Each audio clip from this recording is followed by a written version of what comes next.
नमस्कार साथियों। एक त्योहार है जिसे कहा जाता है त्योहारों का त्योहार और उसका नाम है हॉर्नबिल फेस्टिवल।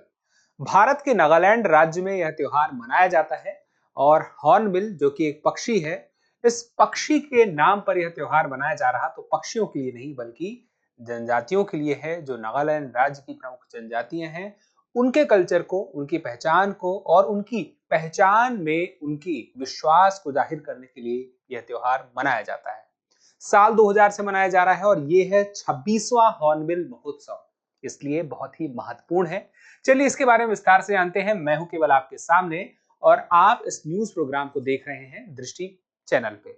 अब चलिए यहाँ पे समझिए हॉर्नबिल फेस्टिवल 2025 और साथ में नागालैंड स्थापना दिवस। अब नागालैंड स्थापना दिवस साथ में क्यों लिखा है, उसके पीछे की वजह है।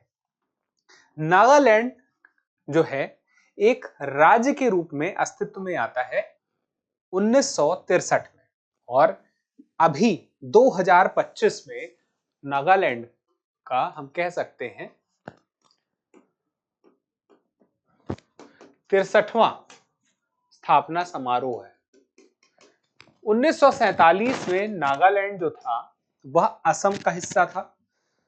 1947 में वह असम का हिस्सा होता है और उसके बाद फिर समय के साथ ही ये होता है कि उसको थोड़ा सा और केंद्रीय प्रशासन के तहत लाने के प्रयास हुआ 1957 में, लेकिन बात फिर भी उतनी नहीं बनी और उसके बाद उस केंद्रीय प्रशासन से भी ज्यादा की मांग जो बढ़ती जा रही थी, उसी का परिणाम था 1963 में एक अलग राज्य बनता है। फिर 1964 में एक नई सरकार बनती है और 2000 से लगातार जो हॉर्नबिल महोत्सव मनाया जा रहा है नागालैंड में, यह आप देखें तो साथ में शुरू हुआ है।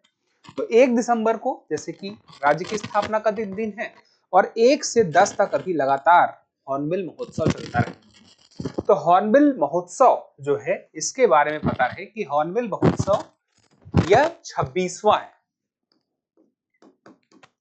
अब 26वां हॉर्नबिल है। कब से शुरू हुआ? साल 2000 से। अब इसमें बात आती है कि ये किससे संबंधित है, तो नागा जनजाति मुख्य रूप से, और इसके अलावा नागालैंड के जो अन्य प्रमुख 17 जनजातियां हैं प्रमुख, और उसके अलावा भी कई उप जनजातियां हैं, इनसे संबंधित है। और बात की जाए इसमें खास बात क्या है, तो खास बात यह है कि सबसे पहले कि एक विशेष राज्य में ही मनाया जाता है और यह विशेष राज्य जो है नागालैंड आपके नॉर्थ ईस्ट में है।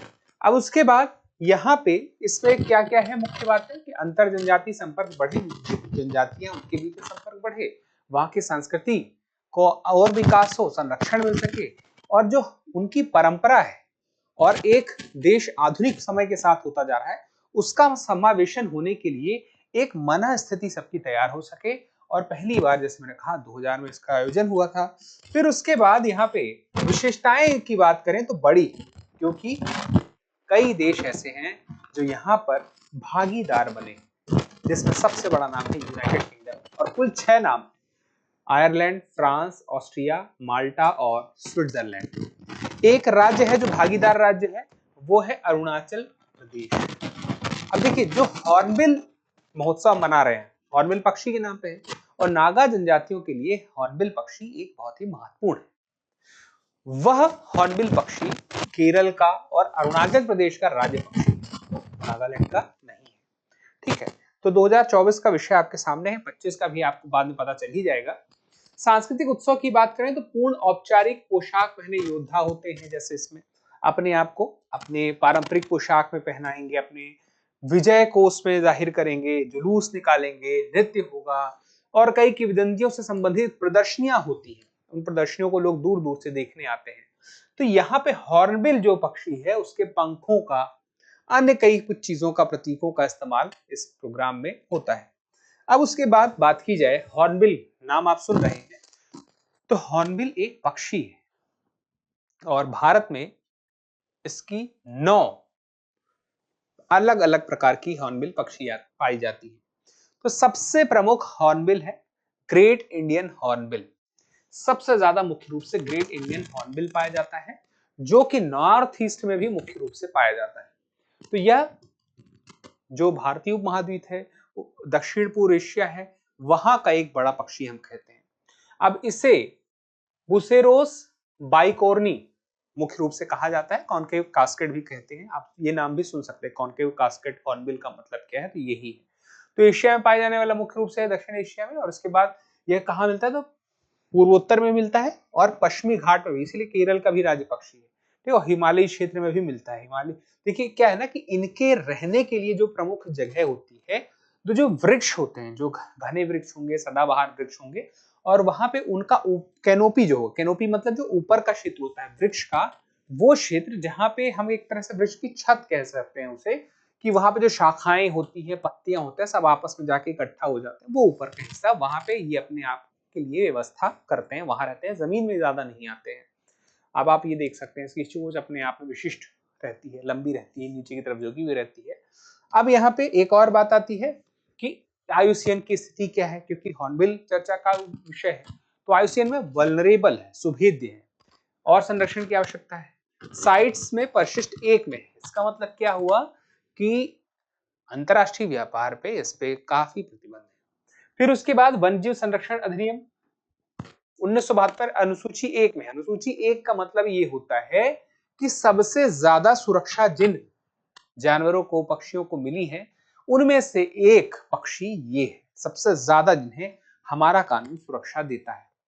फिर उसके बाद आगे बात आती है, यह महोत्सव किससे संबंधित है, तो आप समझ गए हैं, नागा जातियों के जो प्रमुख है हॉर्नबिल, उसके नाम से पड़ा है, और नागा जातियों के साथ साथ वहां के जो अन्य प्रमुख 17 जनजातियां और कुछ उपजातियां उनसे मिलकर बना हुआ है।